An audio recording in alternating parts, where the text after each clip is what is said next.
Well, here we are. It's Happy Monday, the 4th of May, 2020.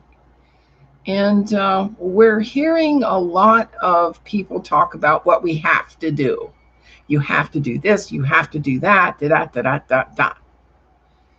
And so it's time we discuss authority. What authority is there? Now, there is the authority of law. And what most human beings do not know or realize because they haven't read the backstory.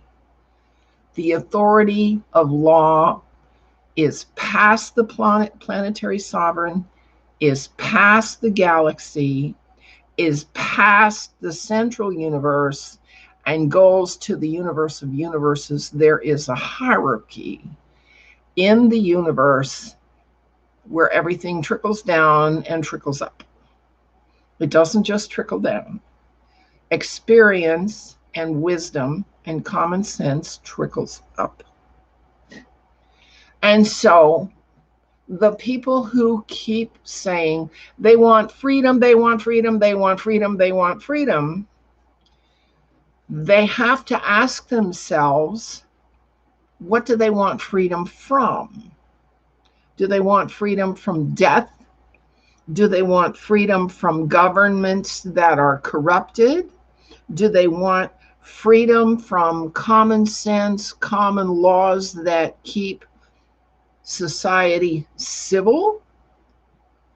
Do they want freedom from biology? What do they want freedom from? Okay.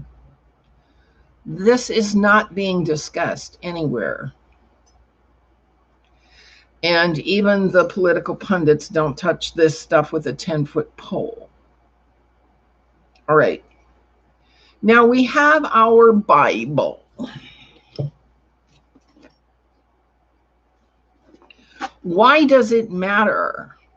Because the Bible is a book that summarizes the authority condition on this world. Who's in charge? There's a planetary sovereign. And in the Urantia book, and in the OASP, and in the Bible, his name is Jehovah or Yahweh. That's where the buck stops on this world.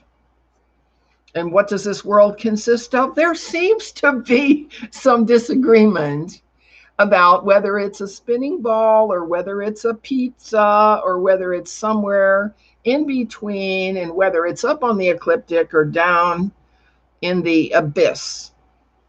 There seems to be disagreement about that, okay?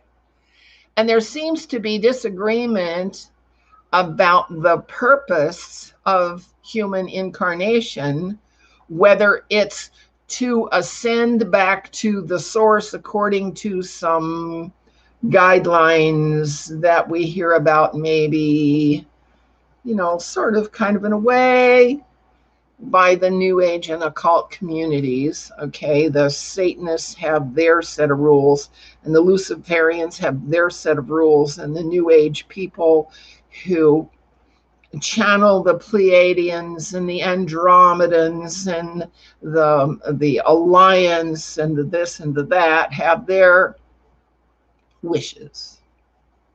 Because at the subjective level, when a soul is not incarnate and does not have a physical will based in biology, all they can do is wish. Wish and pray. Okay. All right. So the doctrine of ascension lately, in my opinion, okay, my opinion and $3 will buy you a cup of coffee somewhere. All right, here we go. If you're looking at ascension, you're looking at the Zhuan Falang. That's the most up-to-date version, the most up-to-date edit of Buddhism, which is the original ascension mandate, Chinese. But if ascension doesn't appeal to you, and it doesn't appeal to me because it's too ephemeral, I don't know how to grab onto it, then you're looking at a covenant of salvation by behavior. And that's what the law covenant of Judaism is a covenant by behavior. That's what Christianity is, a covenant by behavior. And in both cases, the behavior is that a good person does a good act and gets a good outcome. And a person who refrains from doing a bad act gets a good outcome. And the person who makes a mistake and does something bad and repents and turns around and reverts to doing the right thing and gets back on the path to doing the right thing gets a good outcome. But the people who want to believe according to Babylonian, Sumerian, imperial, maritime admiralty law, UCC codes, that they're better than everybody else and they have the right to dictate to everybody else what ought to be done, they have their outcome. Okay. So the people who want absolute freedom from all norms, from all limits and boundaries, follow the ideology of Lucifer that says, do as thou wilt, the end justifies the means, and the outcome of that is imperial empire, new world order. And as you notice, the new world order has three behaviors that it mandates and allows and panders to and indulges. One is secrecy with treachery.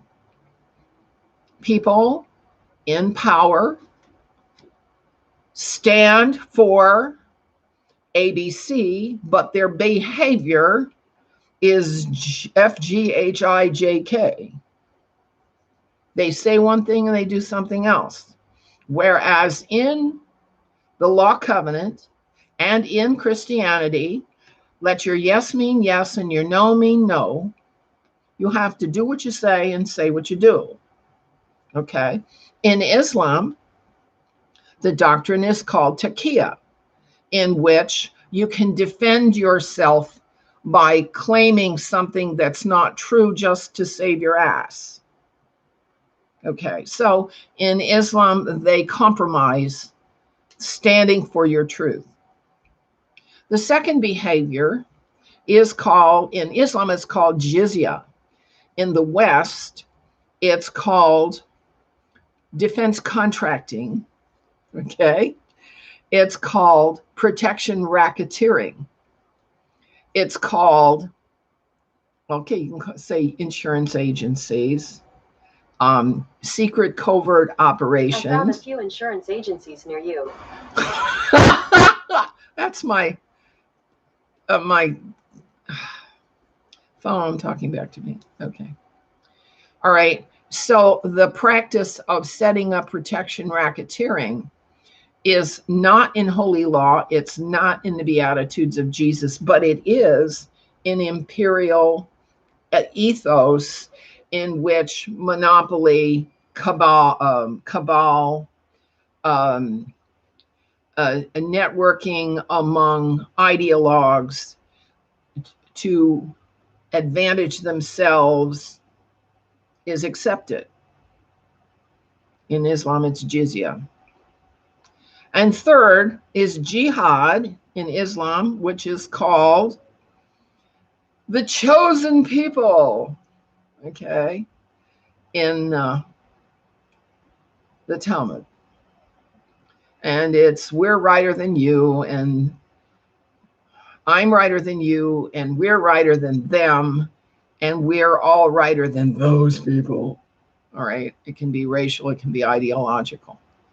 So the behaviors of divide and conquer, and the behaviors of protection rackets, and the behaviors of saying that your purpose is to do A, but you do B, treachery, are not in the Bible. They're in the Talmud. They're in the Quran. They're not in the Sikh Sri Guru Granth Sahib revelation. They're not in the OSPI. They're not in the Urantia book. Okay. You have to pay attention to authority from the cosmic perspective. If you want to just follow an ideology so you can be better than other people and beat up on them, that's a choice. If you want to be saved, then you have to follow the behavioral rules for what getting saved comprises, and those are given in the Beatitudes in the 5th chapter of Matthew. If you want to be law abiding according to holy law, you have to have a copy, and I'll give you a copy again, of what the holy law of Moses consists of. And it's not just 10 rules. No, those are generalizations. They are not the specific behaviors that protect life, biological life itself. All right, now, do you want to accept the authority of governmental agencies who say they are for public health, but whose behavior and whose actions belie what they're saying because they don't tell the truth? That's your choice. But you have to pay attention to who you're paying attention to. And you have to pay attention to what they're saying, whether it's true or not. And you have to pay attention to what you're doing with what you are doing aligns with this or this or this or this or that. You have to know what you're doing. All right, now, and no, it hasn't been disabled. No, I have not disabled the viewing. So if that is what has occurred, someone else did it. All right. As far as I'm concerned, the stream is still working. Who knows? Okay, because YouTube is very cagey about their rules and about their guidelines and stipulations and community guidelines. Nobody knows who puts up a video about socialization or about what we have to face in governance, whether it's going to stick or not. There's no way to know that. Okay. There's no way to know that. So the one thought that I want to leave you with right now is, what if you just follow your likes and your preferences and your wishes and your wants? Where is that going to get you? That's going to get you to death, because that's the outcome of death. That's all death is biology and wishing and wanting and doing what you like and doing what you prefer. Either the covenant of ascension and or the covenant of salvation is going to ask you to examine your behavior to see whether your behavior has any cosmic value. All right. And the schools don't do that anymore. And the churches don't do that anymore.